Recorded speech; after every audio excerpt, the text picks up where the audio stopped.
Shalom, selamat berjumpa kembali dan kita akan mengikuti ibadah suara pertobatan di pagi hari ini. Ya, selamat datang dan selamat bergabung, dan kita persiapkan hati kita mendengarkan firman Tuhan. Tetapi ada baiknya kita awali di dalam doa. Marilah kita berdoa. Kami naikkan ucapan syukur kami kepadamu Tuhan atas segala penyertaan-Mu, atas segala kebaikan-Mu. Pada hari ini Engkau boleh kembali pertemukan kami di dalam live streaming suara pertobatan di renungan di pagi hari ini. Kami berdoa supaya Tuhan memberkati dan mengurapi kami, sehingga lewat firman-Mu hari ini kami mendapatkan kekuatan yang baru untuk terus setia mengiring akan Engkau dalam kehidupan kami. Terima kasih Tuhan Yesus yang baik. Kami akan siapkan hati kami mendengarkan firman Tuhan. Di dalam nama Tuhan Yesus kami berdoa dan mengucap syukur. Haleluya, haleluya, amin. Puji Tuhan, kita kembali bertemu dan salam sejahtera dalam kasih sayangnya Tuhan Yesus Kristus kiranya menyertai kita semuanya. Sebelum kita mendengarkan firman Tuhan, saya mohon izinkan saya untuk mengingatkan kita agar kita selalu melakukan gerakan 5M. Gerakan 5M itu adalah M yang pertama, memakai masker.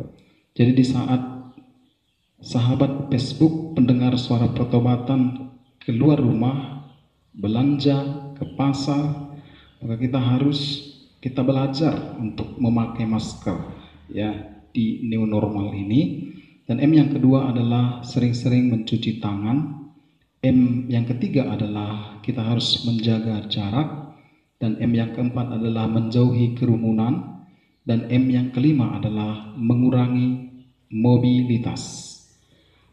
Agar doa kita bersama agar virus corona berakhir dengan segera. Itu doa saya, itu doa kita semuanya. Dan pada saat ini kita langsung saja mendengarkan firman Tuhan.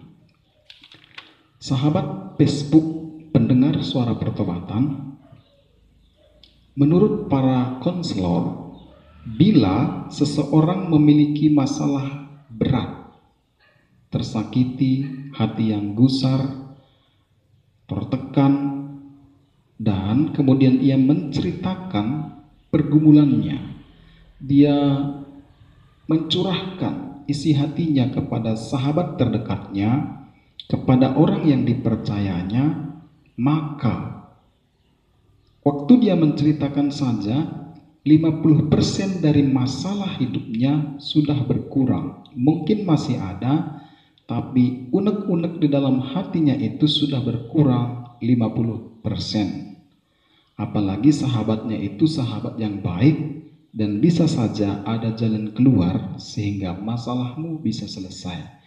Namun kita juga harus hati-hati kepada siapa kita harus mencurahkan isi hati kita. Karena ketika kita mencurahkan isi hati kita kepada orang yang tepat, maka solusinya kita akan mendapat solusi yang terbaik. Tetapi jika kita mencurahkan isi hati kita kepada orang yang tidak tepat, maka solusinya bukan selesai, tapi bisa masalah menjadi bertambah. Maka itu kita akan belajar hari ini. Ada seorang anak Tuhan, ia mencurahkan isi hatinya kepada Tuhan. Maka tema kita pada hari ini mencurahkan isi hati. Saya baca dari 1 Samuel pasalnya yang pertama, ayat pertama sampai ayatnya ke-28. 1 Samuel pasal 1 ayat 1 sampai ayat 28. Tapi kita akan baca ayat 1 sampai ayat 7. Saya akan baca di dalam nama Tuhan Yesus. Lahirnya Samuel. ada seorang laki-laki dari Ramataim, Jopim, dari pegunungan Efraim, namanya Elkana bin Yeroham, bin Elihu, bin Tohu, bin Zuf, seorang Efraim. Orang ini mempunyai dua istri, yang seorang bernama Hana dan yang lain bernama Penina. Penina mempunyai anak tetapi Hana tidak. Orang itu dari tahun ke tahun pergi meninggalkan kotanya untuk sujud menyembah dan mempersembahkan korban kepada Tuhan semesta alam di Silo. Di sana yang menjadi imam Tuhan ialah kedua anak Eli, Hofni dan Pinehas.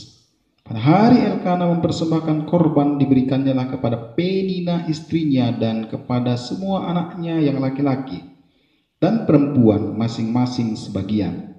Meskipun ia mengasihi Hana, ia memberikan kepada Hana hanya satu bagian, sebab Tuhan telah menutup kandungannya. Tetapi madunya selalu menyakiti hatinya supaya ia gusar karena Tuhan telah menutup kandungannya. Demikianlah terjadi dari tahun ke tahun setiap kali Hana pergi ke rumah Tuhan. Penina menyakiti hati Hana sehingga ia menangis dan tidak mau makan. Demikianlah pembacaan firman Tuhan. Sahabat Facebook, pendengar suara pertobatan, kalau kita sudah mengikuti dari pembacaan 1 Samuel 1 ayat 1 sampai 7, di mana kita melihat ada seorang laki-laki yang bernama Elkana. Dia mempunyai dua istri. Yang pertama namanya Hana, yang kedua namanya Penina. Dan Hana ini tidak mempunyai anak, tetapi Penina mempunyai putra dan putri. Sehingga ketika mereka pergi mempersembahkan korban di Silo, Hana merasa sedih karena ketika Elkana memberikan pembagian, maka ternyata pembagian itu lebih banyak kepada Penina dan anak-anaknya daripada Hana. Dan itu membuat Hana menjadi merasa sakit hati. Ditambah lagi bagaimana Penina sengaja membuat sakit hati Hana. Di ayatnya yang kelima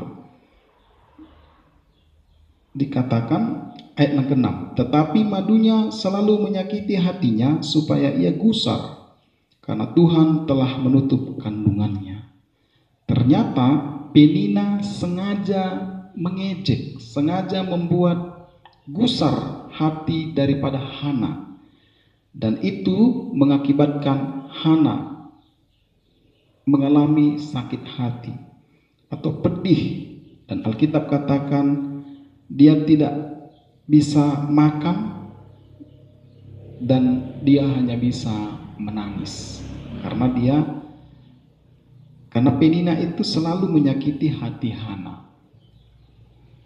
Ketika Hana merasa tersakiti, pedih hati, apa yang ia lakukan? Yang ia lakukan adalah ketika masih di rumah Tuhan, ia datang kepada Tuhan dan berdoa sendiri. Ia datang kepada Tuhan menangis. Dan Alkitab katakan di ayat 10, dan dengan hati pedih ia berdoa kepada Tuhan sambil menangis terseduh-seduh. Jadi Hana menangis terseduh-seduh, mengadu kepada Tuhan, memohon pertolongan Tuhan. Dia berkata kepada Tuhan, Tuhan semesta alam, jika sungguh-sungguh Engkau memperhatikan sengsara hamba-Mu ini dan mengingat kepadaku dan tidak melupakan hamba-Mu ini, tetapi memberikan kepada hamba-Mu ini seorang anak laki-laki, maka aku akan memberikan dia kepada Tuhan untuk seumur hidupnya, dan pisau cukur tidak akan menyentuh kepalanya. Dia lama, Alkitab katakan dia terus-menerus berdoa di hadapan Tuhan. Nah, ketika dia terus-menerus berdoa di hadapan Tuhan, Eli mengamat-amati. Ternyata Hana mulutnya yang komat kamit, tetapi suaranya tidak kedengaran. Jadi dia berdoa dari dalam hatinya. Mungkin saja dia ingin agar orang lain tidak tahu apa yang menjadi pergumulannya. Sehingga Eli berkata, berapa lama lagi kamu menjadi seorang yang mabuk? Dikatakan di ayat yang ke-13. Dan karena Hana berkata-kata dalam hatinya, dan hanya bibirnya saja bergerak-gerak, tetapi suaranya tidak kedengaran, maka Eli menyangka perempuan itu mabuk. Jadi Eli pikir perempuan ini sudah mabuk ini. Dari tadi mulutnya berkata-kata tapi tidak ada suara yang kedengaran. Tetapi kemudian Hana menjawab, bukan tuanku, aku seorang perempuan yang sangat bersusah hati. Anggur atau minuman yang memabukkan tidak kuminum, melainkan aku mencurahkan isi hatiku di hadapan Tuhan. Jadi dia berkata, aku mencurahkan isi hatiku kepada Tuhan.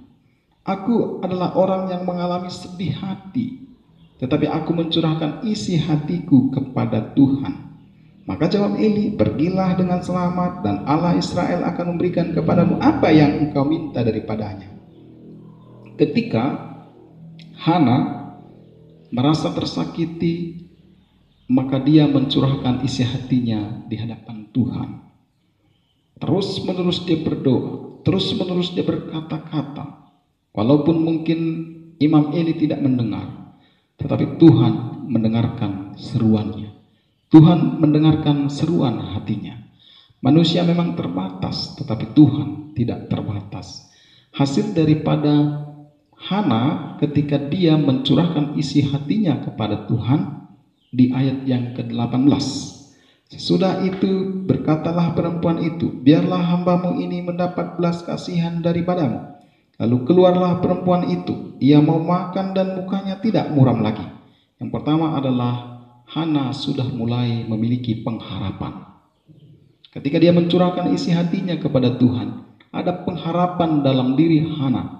Sehingga yang tadinya dia tidak bisa makan, dia hanya resah dan mukanya muram. Alkitab katakan di ayat yang ke-18. Lalu keluarlah perempuan itu, ia mau makan dan mukanya tidak muram lagi. Jadi yang pertama adalah ketika dia sudah mencurahkan isi hatinya di hadapan Tuhan, maka Hana memiliki pengharapan. Yang kedua, ketika Hana sudah mencurahkan isi hatinya di hadapan Tuhan, yang kedua adalah ayat 19. Keesokan harinya bangunlah mereka itu pagi-pagi lalu sujud menyembah di hadapan Tuhan.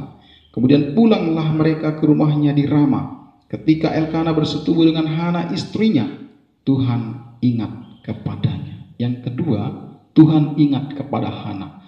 Ketika dia berseru kepada Tuhan, ketika dia menangis di hadapan Tuhan, mencurahkan seluruh isi hatinya kepada Tuhan, maka Tuhan mengingat Hana. Yang tadinya Hana itu ditutup Tuhan kandungannya, alias mandul, tetapi hari ini Tuhan membuka kandungannya. Kenapa? Tuhan mengingat dia.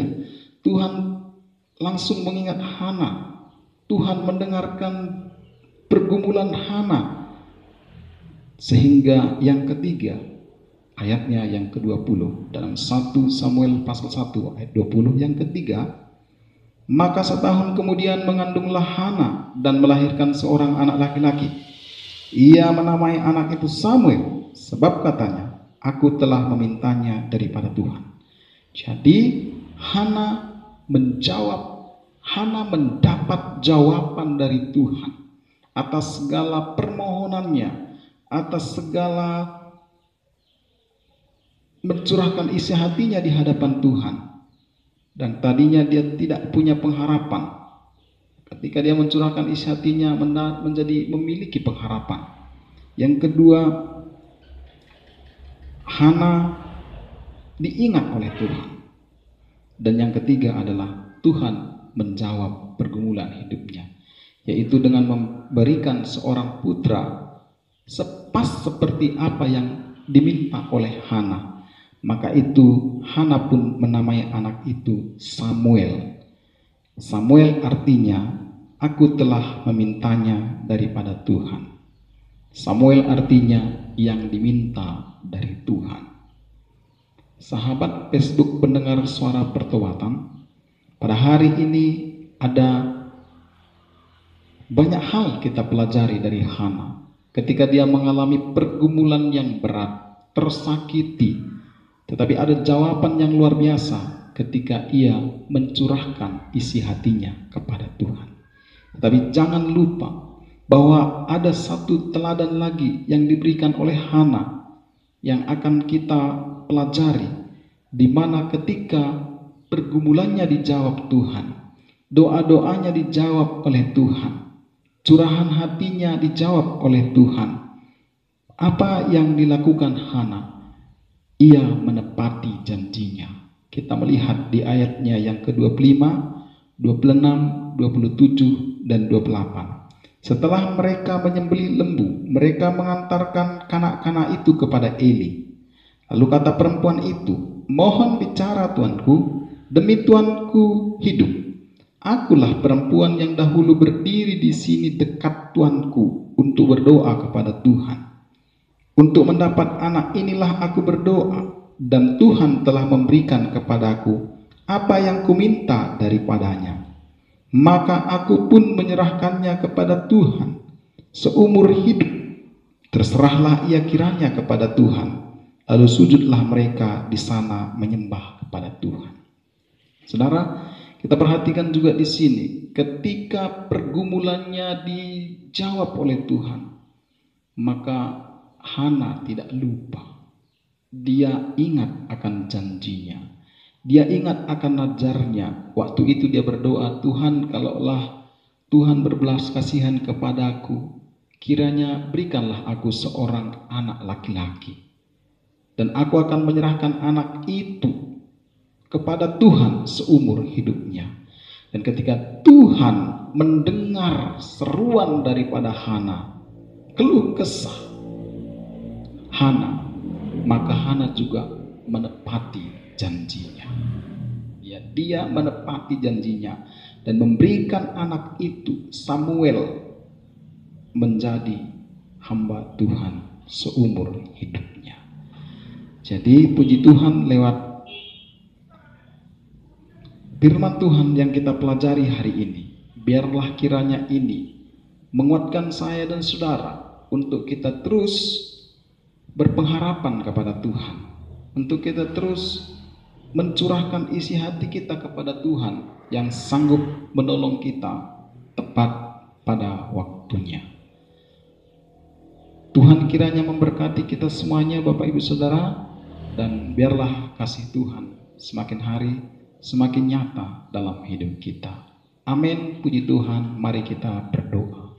Kami bersyukur kepadamu Tuhan atas segala anugerah dan kebaikan-Mu bagi kami, atas segala firman-Mu yang sudah kami dengar, bagaimana Engkau mengingatkan kami hari ini, tempat curhatan terbaik kami adalah Engkau, yang mampu mendengarkan kami setiap saat, setiap waktu, setiap detik.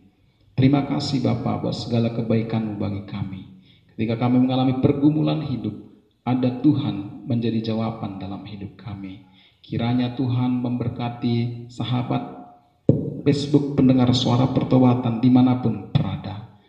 Kiranya kasih karunia-Mu menyertai mereka semuanya. Bahkan Facebook suara pertobatan dan seluruh program yang ada juga Tuhan memberkati. Sehingga lewat program-program ini banyak jiwa dimenangkan untuk memuliakan Tuhan dalam hidupnya. Dan akhirnya segala pujian, syukur, hormat, kemuliaan kami kembalikan kepada Tuhan Yesus yang layak dipuji dan disembah. Dalam nama Yesus kami sudah berdoa dan mengucap syukur. Haleluya. Semua kita yang diberkati, mari kita sama-sama katakan amin. Amin. Puji Tuhan, Tuhan Yesus memberkati kita semuanya. Salam.